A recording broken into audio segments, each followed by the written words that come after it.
Target है input impedance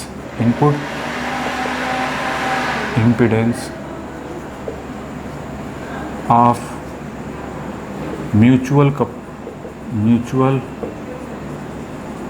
coupled circuit.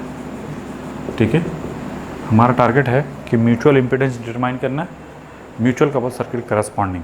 ठीक है, ये म्यूचुअल कपल्ड सर्किट आपको दिया हुआ है लाइक दिस वन करस्पॉन्डिंग। ठीक है, अब इसमें हमको डिटरमाइन करना है कि सर इनपुट इम्पीडेंस बताइए क्या होगा। तो देखो दो तरीका है। तो पहला तो ये टारगेट होगा कि इसको चूँकि म्यूचुअल कपलिंग है इस वजह से पहले इनको कन्वर्ट करना पड़ेगा। नहीं तो कैसे कन्वर्ट करने का क्या तरीका है, ये पहले इन दोनों को देखते हैं, फिर इसके बाद ही बात होगी आगे। नहीं, इनपुट इम्पीडेंस बाद में देखेंगे, पहले यहाँ पे j ओमेगा L1, यहाँ पे j ओमेगा L2 म्यूचुअल ये है। तो यहाँ पे j omega m into I2 corresponding, यहाँ पे j omega m I1 corresponding. इतना तो कर सकते थे। नहीं, अब पोलैरिटी क्या होगी, पोलैरिटी के लिए क्या बताया था, बना दो पहले, सिंपल सी बात है। यहाँ पे डॉट डॉट जो भी है डॉट ऐसे दिखा दो। I1 का डायरेक्शन लाइक दिस वन। नहीं, I1 डाउनवर्ड आ रहा है, डाउनवर्ड प्लस से माइनस, तो यहाँ पे प्लस माइनस। तो ये पोलैरिटी किसके, I1 का इफेक्ट I2 वाले सर्किट पे, ऊपर प्लस नीचे माइनस। उसी तरीके से जब I2 का डायरेक्शन कैसा है लाइक दिस वन, नहीं प्लस से माइनस, तो यहाँ पे क्या होगा माइनस, यहाँ प्लस। तो इसका इफेक्ट I1 वाले सर्किट में माइनस प्लस। इतना करने के बाद फिर क्या करना है, सर्किट जो भी है कंप्लीट कर लो। इतना तो पहले कर लो, देख के क्वेश्चन घबराने की ज़रूरत नहीं है। पहला टारगेट क्या होगा, ये हो गया ZL और ये क्या है R2 करस्पॉन्डिंग, ये हो गया resistance R2 R1।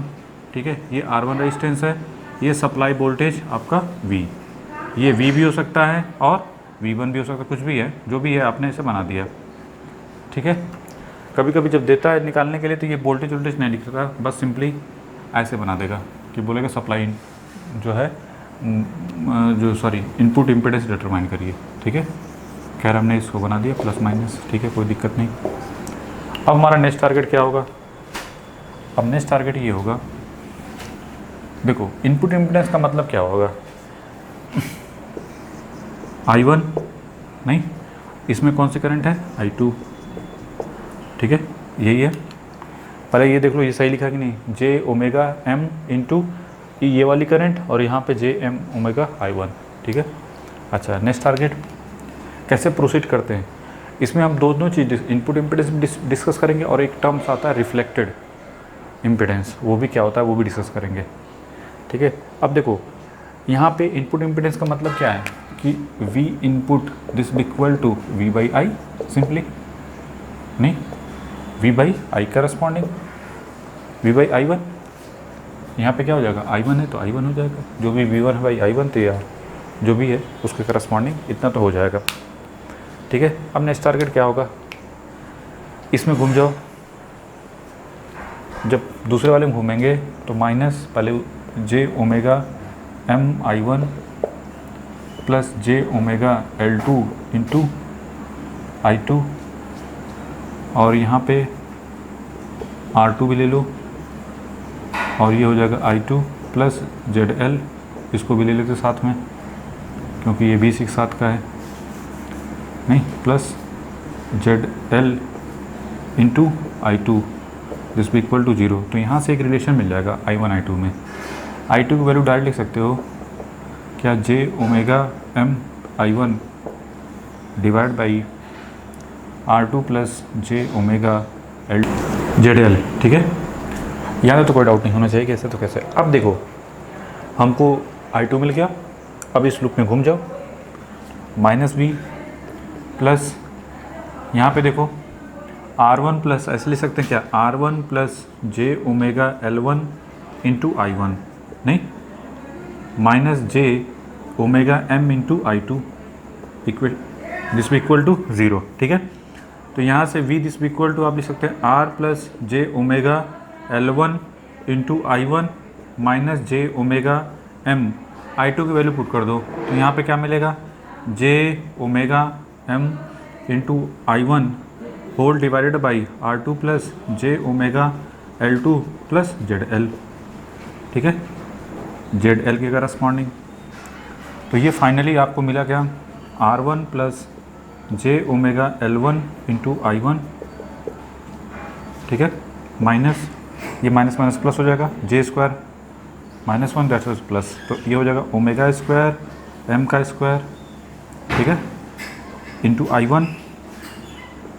I1 whole divided by R2 plus J omega L2 into plus ZL। तो ये हो गया V के करस्पॉन्डिंग, ठीक है। तो V by I, no V divide by I1, this be equal to R1 plus J omega L1 plus omega square M का square divide by R2 plus J omega L2 plus ZL, ठीक है। यहाँ तक तो कोई doubt नहीं होना चाहिए, कैसे तो कैसे, ठीक है। ये हो गया हमारा इनपुट इम्पीडेंस ने। अब एक चीज़ निकल के आ गई कि आप इसको थोड़ा ध्यान से देखो, ये वाला जो टर्म है ये कौन सा है, इसको बोल सकते हैं इनपुट इम्पीडेंस, और ये वाला जो टर्म है I1 को छोड़ के, देखो इस I1 को छोड़ के ये वाला जो टर्म है इसको आप लिख सकते हो ऐसे, इसको पूरा Z1 इंटू I1 प्लस इसको ZR इंटू I1 V, क्योंकि ZR में जो है वो कौन कौन से टर्म है, सेकेंडरी भी टर्म है ना, देखो सब किसके करस्पॉन्डिंग वाले हैं, इनके करस्पॉन्डिंग वाले हैं नहीं। तो आप कह सकते हैं कि जो सेकेंडरी टर्म है, या इसको तो पूरी छोटा कर लो, इसको मिटा इस वजह से नहीं रहे हैं क्योंकि अभी इसको यूटिलाइज़ करना है, दैट्स वाई, ठीक है। देखो जब बात करें इनपुट इम्पीडेंस जो है दो पार्ट में है, एक जो है अगर V बाई I1 करें तो एक आ रहा है Z1 और प्लस IR। ये तो सिंपल सा दिख रहा है कि ये जो फर्स्ट टर्म है R1 प्लस जे ओमेगा L1, ठीक है, इज़ द प्राइमरी इम्पीडेंस, इसको क्या बोलेंगे, ये जो है ये कौन सा है, दैट इज़ प्राइमरी इम्पीडेंस, नहीं प्राइमरी इम्पीडेंस, ठीक है। और सेकेंडरी टर्म जो सेकेंडरी है वो किसके करस्पॉन्डिंग है, ड्यू टू किसकी वजह से, due to coupling between primary and secondary winding, नहीं इसको क्या सकते हैं, due to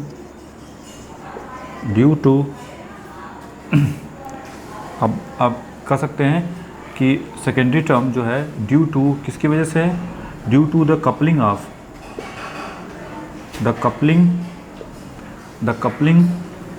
between primary and secondary winding, primary and secondary winding, clear, ठीक है। तो इसी इम्पीडेंस को बोलते हैं that is reflected to the primary. ये जो है ये एक्चुअली रिफ्लेक्ट हो रहा है प्राइमरी में, that's why it is called reflected impedance, ठीक है। ZR को क्या बोलते हैं, ZR is the reflected impedance, omega square M square whole divided by जो भी है R2 प्लस जे ओमेगा L2 प्लस ZL, ठीक है, क्लियर। तो ये जो होता है दैट इज़ रिफ्लेक्टेड इम्पीडेंस। तो कभी भी रिफ्लेक्टेड इम्पीडेंस आए तो उसका मतलब क्या होता है, वो किसकी वजह से, due to coupling between primary and secondary winding, नहीं प्राइमरी और सेकेंडरी वाइंडिंग के बीच जो कपलिंग होती है उसकी वजह से ये आता है ना, दैट्स कॉल्ड रिफ्लेक्टेड इम्पीडेंस। नहीं ये रिफ्लेक्ट हो रहा है प्राइमरी साइड में ना, तो that's why it is called reflected impedance. तो सिंपल से कॉन्सेप्ट है, अगर रिफ्लेक्टेड इम्पीडेंस आ गया तो क्या होगा, ZR दिस इक्वल टू जो इसकी वजह से आएगा इस वाले टर्म को छोड़ के जो बनेगा वो क्या हो जाएगा, रिफ्लेक्टेड इम्पीडेंस। अब माइंड में आता है कि कुछ लोग माइंड में आता है कि सर क्या मैं इसी को याद कर लूँ, नहीं जेड इन के लिए क्या ये फार्मूला अगर हम रेडीमेड फार्मूला याद करके चलें तो क्या हम डायरेक्ट इससे कर सकते हैं क्वेश्चन को, यस। थोड़ा सा दिमाग में आता है कि सर यहाँ पे पोलरिटी कुछ और है हो सकता है क्वेश्चन दूसरा है, पोलैरिटी रिवर्स हो जाए तब क्या होगा, चेक कर लेते हैं कि क्या ये सभी पोलैरिटी के लिए सही है, या उसके साथ पोलैरिटी भी याद करनी पड़ेगी कि यहाँ पे पोलैरिटी ऐसे है या ऐसे है या ऐसे है या ऐसे है, तो जो फाइनल रिजल्ट रहेगा वो सब में सेम रहेगा। नहीं, देख लेते हैं। देखो अगर हमने क्या किया, पोलैरिटी रिवर्स कर दी, पोलैरिटी एक का रिवर्स कर देते हैं। देखो एक हमने यहाँ रखा, एक यहाँ रखा, ठीक है, तो आप क्या फ़र्क पड़ेगा देख लेते हैं। ये देखिए डॉट, इसके करस्पॉन्डिंग ये है, दूसरा कहाँ है, ये है, और यहाँ पे ये। चलिए जब प्लस से माइनस चलेंगे तो क्या मिलेगा हमको, प्लस से माइनस आ रहा है, ठीक है, प्लस से माइनस, तो यहाँ पे क्या मिलेगा हमको, यहाँ पे प्लस यहाँ माइनस, क्लियर, यहाँ प्लस यहाँ माइनस, कोई दिक्कत नहीं, ऊपर वाला माइनस नीचे वाला प्लस हो गया, ठीक है। I1 जब करंट आएगी, दूसरा सर्किट में करंट I2 जा रही है, हाँ प्लस से माइनस, तो यहाँ पे क्या बनेगा, इसका क्या है प्लस, तो यहाँ पे क्या हो जाएगा प्लस और यहाँ माइनस, इसका मतलब ये हुआ यहाँ पोलैरिटी रिवर्स, दोनों चेंज हो गई। चेंज हो गई तो क्या फ़र्क पड़ेगा, अब देखते हैं क्या फ़र्क पड़ता है।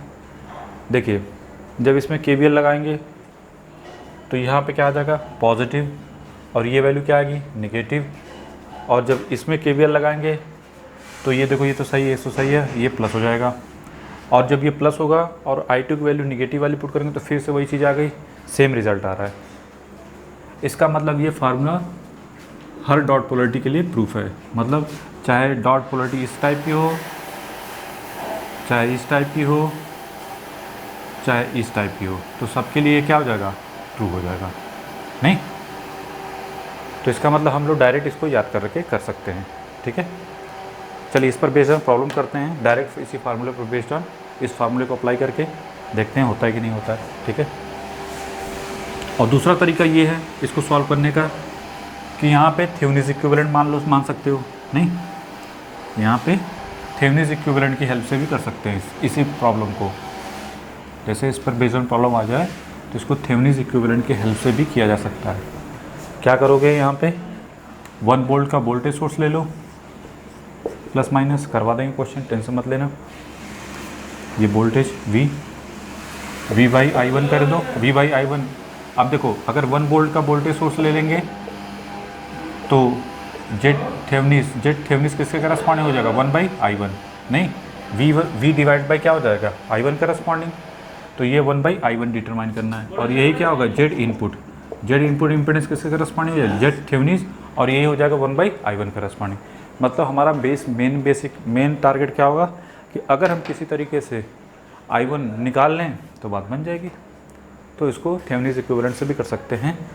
क्यों थेवेनिन इक्विवेलेंट से 1 वोल्ट या 1 एम्पियर का करंट सोर्स लेके करेंगे, क्योंकि यहाँ पे क्या है डिपेंडेंट सोर्स है ना, voltage current dependent voltage source है, नहीं करंट डिपेंडेंट वोल्टेज सोर्स है ना, दैट्स वाई यहाँ पे 1 वोल्ट का वोल्टेज सोर्स लेके चलना पड़ेगा या 1 एम्पियर का करंट सोर्स। अदरवाइज़ अगर ये नहीं होता तो डायरेक्ट यहाँ पे ओपन करके इसके करस्पॉन्डिंग निकाल लेते हैं आराम से, नहीं। तो चलिए इस पर बेस्ड प्रॉब्लम करते हैं तब ज़्यादा समझ में आएगी चीज़ें। अब इसी क्वेश्चन में ये दिया हुआ है कि Z1, हाँ ये देखो क्वेश्चन है डायरेक्ट, यहाँ पे Z1 Z2 और ZL की वैल्यू दे रखी है। एक सेकेंड, Z1 ये कौन सा, एक सेकेंड, ये क्वेश्चन है 2-4, हाँ ये देखो ये क्वेश्चन है, इस क्वेश्चन में ये है, यहाँ पे ऐसे बना दिया है, ठीक है कोई दिक्कत नहीं, यहाँ पे ऐसे बना दिया है, ठीक है कोई दिक्कत नहीं, ये Z1 मान लिया है, इसको Z2, ठीक है। यहाँ पे दिया हुआ है J20 ओम और ये J40 ओम, ठीक है, और I1 I2, ठीक है। यहाँ पे बोला है कि हमको निकालना है इनपुट इम्पीडेंस, ठीक है, जहाँ पे Z1 की वैल्यू दे रखी है 60 माइनस J100 ओम, ठीक है, और Z2 की वैल्यू दे रखी है 30 प्लस J40 ओम, और ZL की वैल्यू दे रखी है ZL की वैल्यू दे रखी 80 प्लस J60 ओम के करस्पॉन्डिंग। ठीक है, अब देखिए इसको सॉल्व करना है, क्या करेंगे? देखो हमने क्या बताया था, इनपुट इम्पीडेंस क्या होता है, अब इसको अप्लाई करना है। आप चाहते हो इसी से करना, डायरेक्ट फार्मूले से। अब यहाँ पे देखो क्या है, ये Z1 प्लस ये कौन सा होता है, प्राइमरी इम्पीडेंस। प्राइमरी इम्पीडेंस में कौन है, दिस वन और दिस वन, तो क्या होगा Z1 plus J20 into I1 तो खैर इधर आ गया, खैर उसकी लिखने की जरूरत नहीं, प्लस इसके बाद क्या होगा यहाँ पे ओमेगा स्क्वायर M, नहीं यहाँ पे, अच्छा M की वैल्यू कितनी दे रखी है यहाँ पे, अच्छा JM यहाँ पे J5 ओम। ठीक है, तो यहाँ पे हमको पहले फार्मूला बनाना है ना। तो देखो यहाँ पे ये ओमेगा M मतलब इम्पीडेंस तो कितना है 5 का स्क्वायर होल डिवाइड बाई क्या होता है, देखो सेकेंडरी का this one plus this one plus this one, तीनों को ऐड कर दो, नहीं R2 की जगह क्या है Z2 plus J40 plus ZL, बस।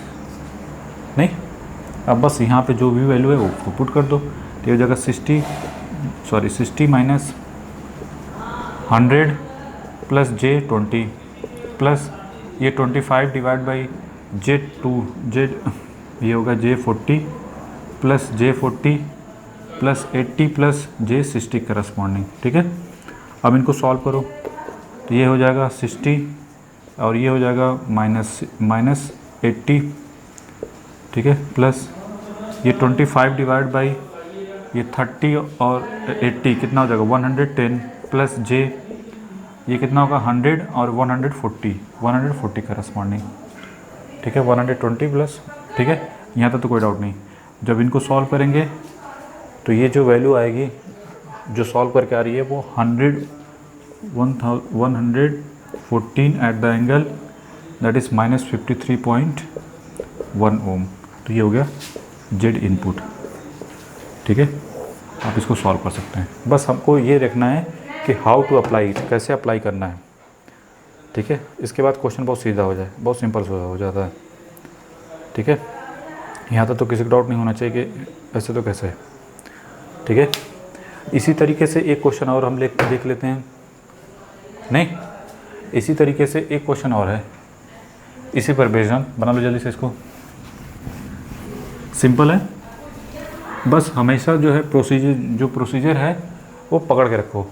ये देखो क्या है, ये 8 ओम और ये कितना है 10 ओम, ये 10 ओम है। पोलरिटी सेम ऐसा ही है। ठीक है, और पोलरिटी इधर उधर कर लो तो भी कोई दिक्कत नहीं, आंसर तो सेम ही सब में। और ये है आपका 4 ओम, ये कितना है 4 ओम के करस्पॉन्डिंग। यहाँ पे 3 तो J3 ओम, यहाँ पे माइनस J6 ओम के करस्पॉन्डिंग। और ये ZL जो है दिया हुआ है दैट इज़ 6 प्लस J4 ओम। ठीक है, यहाँ तक तो कोई डाउट नहीं होना चाहिए, ऐसा तो कैसे। चलिए, हमारा नेक्स्ट टारगेट क्या है? हमारा नेक्स्ट टारगेट है कि हाउ कैन डिटरमाइन। देखो हम चाहते हैं इसी की हेल्प से, इसी फार्मूले की हेल्प से इसको डिटरमाइन करना। नहीं, एक तो तरीका ये है कि हम इनको कन्वर्ट करके थेवेनिन्स इक्विवेलेंट बना के भी कर सकते हैं 1 वोल्ट का या 1 एम्पियर का करंट सोर्स से। ठीक है, वो हम अलग वीडियो बनाएंगे, दिखा देंगे उसको। ठीक है, फिलहाल देखते हैं इसको कैसे रिजॉल्व करना है। सिंपल सी बात है, कैसे? प्राइमरी इनपुट इम्पीडेंस क्या होगा, this one plus this one, तो ये हो जाएगा 4 plus J8 plus omega square into ये कितना है 3 का स्क्वायर, तो 3 का स्क्वायर कितना हो जाएगा ऐसे होल डिवाइडेड बाई यहाँ पे क्या लिखेंगे this one plus this one plus this one, इन तीनों का सम। ये है ना जी, J10 minus J6 plus 6 plus J4। ठीक है, यहाँ पे 4 plus J8 plus 9 divide by यहाँ पे कितना हो जाएगा J4 प्लस 4, तो ये हो जाएगा 4 प्लस J8। ठीक है, यहाँ पे तो कोई डाउट नहीं होना चाहिए कैसे तो कैसे। ठीक है, ये 4 plus J8 plus 9 divide by 4 plus J8। ठीक है, तो यहाँ पे क्या लिखेंगे 4 प्लस J8 नहीं 8J को कन्वर्ट करोगे तो ये मिलेगा, ये 4 पॉइंट ये आ रहा है 8.944 एट द एंगल 63.43, ठीक है, प्लस ये 9 डिवाइड बाई ये 8.944 एट द एंगल 63.43, ठीक है। तो ये जो सॉल्व करेंगे तो ये मिलेगा, जब ये 9 डिवाइड बाई ये करेंगे 9 डिवाइडेड बाई 8.944, ये कितना होगा 8.944 at the angle 63.43 plus 1.006 at the angle 63.43, ठीक है। तो ये होगा 8.944 at the angle 63.43 plus 1.006 at the angle -63.43, okay. तो फाइनली ये जो आएगा दैट इज़ 8.3792 एट द एंगल 57.9177 ohm, that is input impedance, ठीक है। ये होगा इनपुट इम्पीडेंस। और अगर रिफ्लेक्टेड इम्पीडेंस आता है तो reflected impedance is 1.006 at the angle -63.43। तो अगर रिफ्लेक्टेड इम्पीडेंस आता है तो ये हो गया। तो हमने आज देखा क्या क्या कि इनपुट इम्पीडेंस कैसे डिटरमाइन करते हैं और रिफ्लेक्टेड इम्पीडेंस कैसे डिटरमाइन करते हैं, what is the significant and इसको किस तरीके से डिटरमाइन किया जा सकता है, ठीक है। रिफ्लेक्टेड इम्पीडेंस क्या है, due to coupling of two winding, ठीक है, टू वाइंडिंग की वजह से जो आता है वो हो गया रिफ्लेक्टेड इम्पीडेंस, ठीक है। तो बना दो इसको।